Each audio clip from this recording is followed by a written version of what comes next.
Po ay ikalawang taon ng kamatayan ni Gerardo. No? So, ang talagang date ay January 11. No? So, ngayon natin pinagdiriwang sa ngayon available. No? So, ngayon din naman ay kapistahan ni San Antonio Abad. No? Bahagi ho. No? Ang santo na namuhay sa pagiging ermitanyo. No? So,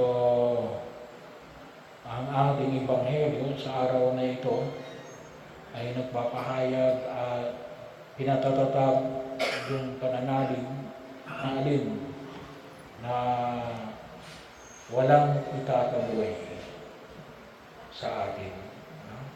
Ang sino mang lumalapit sa ating Panginoong Diyos ay hindi niya itataboy.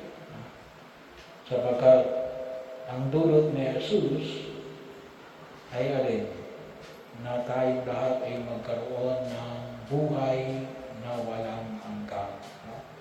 Yun ang dahilan kung bakit si Jesus ay namatay at muling nabuhay. Ang Diyos ay naging tao para ang tao ay maging kabahagi ng pagka-Diyos ni Jesus. Nais niyang tayong lahat ay magkamit doon sa kaligayahang walang katapusan. Panyaya na sa ating panalangin ay nawa, ay una, ay magpasalamat tayo sa biyaya ng buhay, palagi. So, bagamat inaalala natin si Gerardo, ay pagkakataon na kung saan huwag din natin kalimutan na ang bawat panahon na inalalagi natin sa daigdig na ito ay isang biyaya, ang biyaya ng buhay. Si Gerardo ay namuhay sa daigdig na ito. At nawa tayong magpasalamat sa panahon na inilagay niya sa daigdig na ito na naging kabahagi ng ating buhay. At nawa, yung kanyang mga itinuro sa inyo, ang dito lang naging bahagi, directly man o indirectly, isa na ho ay maging gabay natin sa pagtahak natin sa daigdig na ito. Pangalawa, tulad na ipinamanit natin, sabi nga natin kung naalin, nais ng Diyos na tayong lahat ay magkamit ng kaligtasan. Kaya nga, palimitan binibigyan ko ng pagkapahalaga yung pagkapain ng langis sa mga may sakit. Kasi yun ay kasiguraduhan. Yun ay bahagi din ng panyaya ng simbahan. Yun ay ibig sabihin, magkaroon tayo ng kapanatagan na alin tayo ay makakabilang na makakasama ng Diyos. Kasi tumanggap tayo ng sakramento. Yun po yung pagkakaiba ng sakramento.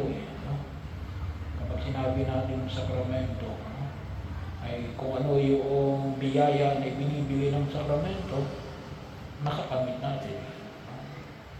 Kaya pagkakataon, atin na lamang, sabi ko nga kalimitan, ay alin. Yung ating pinapanalangin ay dalawa.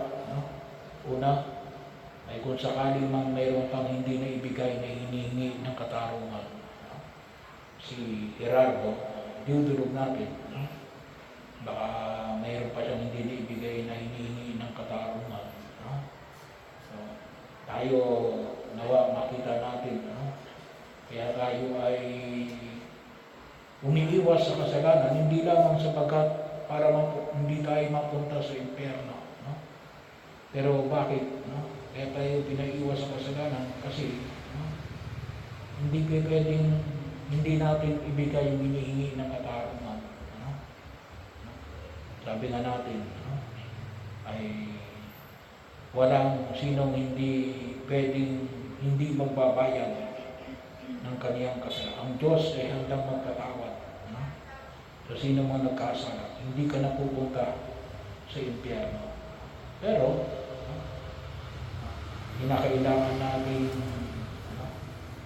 ibigay ang hinihingi ng katarungan. Sabi nga natin, kung minsan gusto natin na sana yung mga flood control projects na yan na ninakaw, dapat ibalik nila. Katarungan yun. No? Pero dapat yun ay ina-apply din natin sa ating sarili. Kasi deterrent din yun eh. Deterrent din yun na umiwas sa kasalanan. Kasi bakit? No? Pagbabayaran din natin. No? Ba't pa natin pagbabayaran kung maiwasan natin? No? So, bahagi yun. No? At pangalawa, isang panalangin niya din. No? Huwag natin kalimutan na pwede rin natin hingan ng tulong si Gerardo. No? At tayo tulungan sa pagtahak natin sa daigdig na ito. No? Kaya mahingan na lang natin ng tulong na makita natin ngayon kung saan ang gagaling yung amoy na yan. Eh, no? Baka ituro sa atin ni Gerardo. No? Para hindi tayo naghihirap dito. No? So, pero pwede rin ako. No? Malay mo. No?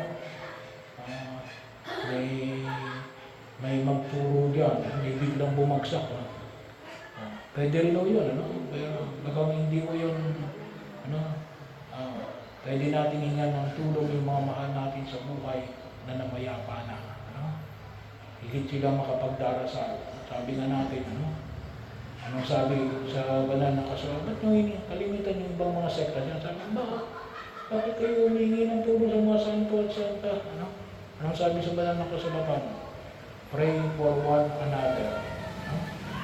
Pray for one another. Lalo na rin yung doon nakasama ng Diyos. Mas malakas manalangin yun. So, bahagi rin na kung saan ay nawa ay huwag natin kalimutan. Nakapagbibigay rin sila ng tulong sa atin habang tayo naglalakbay sa daigdig na ito. Nawa, sabi nga natin, tulad na ipinahayag sa unang pagbasa, itong lahat ay alin, gawa ng pag-ibig. No?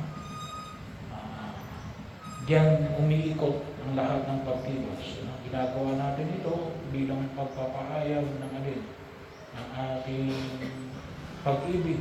No? Sa mga mahal natin sa buhay na yung mauna, kay Gerardo. No? Kasi pwede nyo rin gawin yan eh. Ba't nyo ginagawa yan? Inaalala niyo ng patay. No? Sabi ka nyo, baka ako dalawin, hindi gawa ng pag-ibig yun. No? Ano yun? Out of fear. No? Takot yun. No? Hindi yun ang pamamaraan ng buhay na itinuro sa atin bilang mga tagasunod na Jesus. No? Hindi sa pamagitan ng pananakot. Ngunit kinakailangan ng pag-ibig. Kaya, lakipan natin ng pag-ibig ang lahat ng ating pagkilos.